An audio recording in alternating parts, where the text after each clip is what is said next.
Hi friends, welcome back to my channel.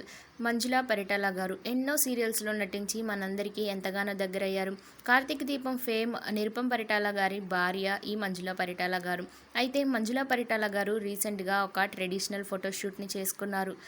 మెప్పించే చీరల్లో ఎంతో ముద్దు ముద్దుగా ఉన్న మంజుల గారి ఫొటోస్ మీ అందరి కోసం.